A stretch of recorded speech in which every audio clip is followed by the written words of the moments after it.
Julaibib radhiyallahu anhu, sahabat Nabi itu, saking kecilnya badannya itu sampai diangkat oleh Nabi SAW dengan satu telapak tangan karena kecilnya badannya. Tapi di perang ya Uhud dia bisa membunuh 7 orang kafir. Tidak ada hubungannya dengan kecil badannya, tapi ruhnya kuat, besar. Waktu Nabi SAW balik dari perang Uhud dan terkalahkan oleh orang-orang kafir Quraisy dengan hikmah Allah Subhanahu wa taala, semua sahabat waktu itu mati syahid 70 orang di Uhud, sisa 630 orang bersama Nabi SAW, semuanya terluka, dan minimal luka sahabat waktu itu minimal 7 luka, sabetan pedang, hantaman tombak, sobekan, pokoknya luka semua sahabat. Sampai ada sahabat sudah nggak bisa jalan karena kakinya sobek, punggungnya sobek, dinaikin di kuda, tiba di rumah tinggal dibaringin. Lihat bagaimana para sahabat mengetahui bagaimana hubungannya dengan Allah Subhanahu wa taala dengan ilmu yang sudah tertanam yang Nabi SAW tanamkan dalam hati mereka, bisa mengubah segala sesuatu. Subhanallah, tiba pulang menjelang maghrib ke kota Madinah, istirahatlah para sahabat ini, mereka lagi obatin obat luka mereka. Nabi SAW dapat wahyu, menyuruh Nabi SAW dan para sahabat keluar mengejar Quraisy. Quraisy ini jumlahnya waktu itu ya 1.000 orang, maaf 3.000 orang pasukan Quraisy, yang terbunuh cuma sekian belas saja mereka. Dan mereka sudah merasa bangga dan pulang ke kota Madinah, pulang meninggalkan Madinah, karena Uhud itu dekat Madinah. Kemudian mereka bangga dengan itu. Keesokan paginya habis sholat subuh kata Nabi SAW, wahai sahabat-sahabatku, Allah Azza wa Jalla memerintahkan kita untuk mengejar Quraisy.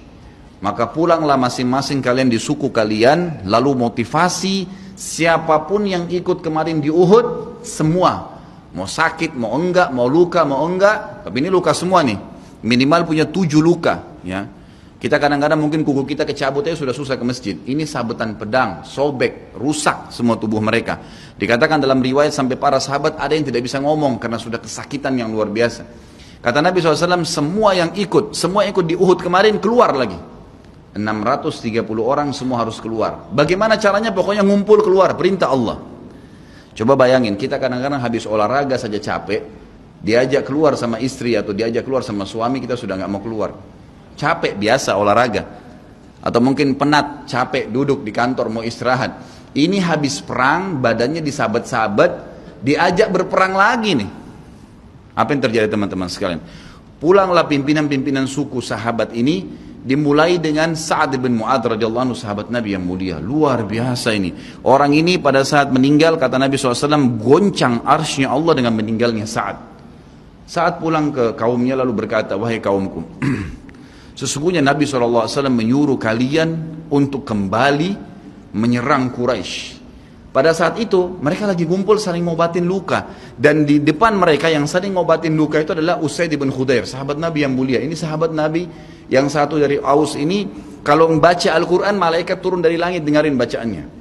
Luar biasa.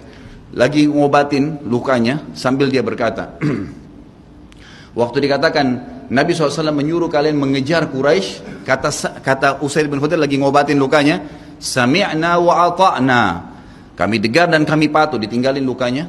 Lalu seluruh suku itu saling nopang satu sama yang lain, mendatangi masjid Nabi SAW untuk ikut berperang lagi. Nggak ada satupun yang tinggal.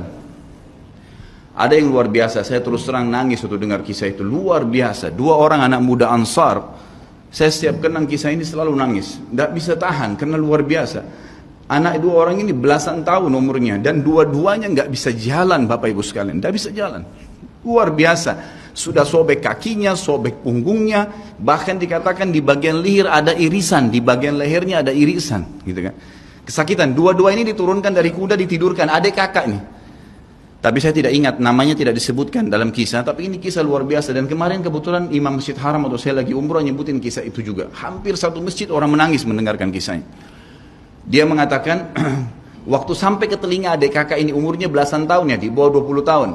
Kalau Nabi SAW memanggil seluruh yang hadir di Uhud untuk kembali berperang. Ini mereka nggak bisa jalan nih. Si kakak bilang sama adiknya, kita nggak bisa tinggal di sini nih. Rasulullah SAW sudah memanggil kita untuk menjawab panggilan Allah. Kata adiknya, bagaimana caranya kita merangkak? Bagaimana caranya kita ke sana? Nggak ada yang bisa nopang. Ini berdua lagi sakit. Mereka cuma tinggal sama ibunya. Lalu berkata si kakak, sekali saya seret kamu, sekali kamu seret saya.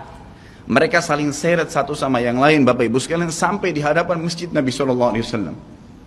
Lihat bagaimana iman mereka kepada Allah Subhanahu Wa Taala, luar biasa. Dan ini tidak bisa kecuali kalau dipaksakan. Kalau tidak dipaksakan nggak bisa. Semoga Allah SWT jadikan kita orang yang selalu memaksakan diri untuk ibadah. Karena kalau tidak, kita nggak paksakan, kita akan mati dalam keadaan konyol dan menyesal. Karena tingkatan-tingkatan di surga akan hilang. Percuma.